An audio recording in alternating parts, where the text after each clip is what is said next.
Hello viewers, আসসালামু আলাইকুম। আজকে একটা গুরুত্বপূর্ণ বিষয় নিয়ে খুব সংক্ষেপে বলবো। সেটা হচ্ছে ইউএসসিএস আজকে একটা ইমেল পাঠিয়েছে এবং ওদের ওয়েবসাইটে গেলে এটা দেখা যাচ্ছে যে ওরা এখন থেকে আর কোনো আ কাগজের চেক এবং মানি অর্ডার প্রসেস করছে না এবং এটা ওরা অ্যাকসেপ্টও করবে না। যদি কেউ এগুলো পাঠান তাহলে ওটা রিজেক্ট করবে এবং ফেরত পাঠাবে। তো এখন যেটা করতে হবে সেটা হচ্ছে দুটো ফর্ম আছে। G1650 যেটা হচ্ছে ব্যাংক অ্যাকাউন্টের সাথে রিলেটেড। আপনি ওখানে সমস্ত আপনার ব্যাংক অ্যাকাউন্টের ডিটেল দিয়ে দিবেন, ওরা আপনার টাকা কেটে নিবে। আরেকটা হচ্ছে G1450, এই ফর্মটা দিয়ে আপনি আপনার ডেবিট বা ক্রেডিট কার্ডের ডিটেল দিয়ে দিবেন, ওরা আপনার ডেবিট বা ক্রেডিট কার্ড চার্জ করে নিবে। এভাবে ওরা পেমেন্টটাকে প্রসেস করছে।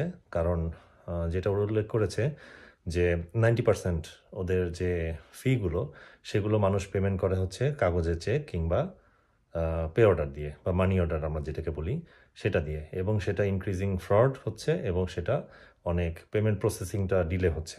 অ্যাজ এ রেজাল্ট অ্যাপ্লিকেশনগুলো মানে ডিলে হচ্ছে। তো ওরা রাইট অ্যাওয়ে টাকাটা পেয়ে যাওয়ার জন্য এই ব্যবস্থাটাকে ওরা মডার্নাইজ করতে চাচ্ছে এবং এই দুটো ফর্মের প্রবর্তন আগেই করেছিল, তবে এটা দিয়ে ওরা শুধুমাত্র এখন এটা ওরা এই প্রসেসটাকেই চালু করতে চাচ্ছে যেন ওরা আর কোনো চেক বা মানি অর্ডার গ্রহণ করতে না হয়।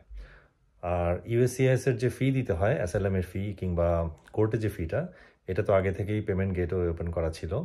সেই কারণে ওই দুটোতে তো আর এখন চেকের কোনো প্রয়োজনই হচ্ছে না, কারণ এটা অনলাইনে পেমেন্ট করা যায়। এখন বাকি ফর্মগুলোর জন্য ওরা এই প্রসেসটা চালু করে দিয়েছে। এই কারণে এখন বেশ তাড়াতাড়ি হবে সব কিছু এবং আশা করা যায় যে যে কোনো অ্যাপ্লিকেশনগুলো ওরা দ্রুত প্রসেস করতে পারবে।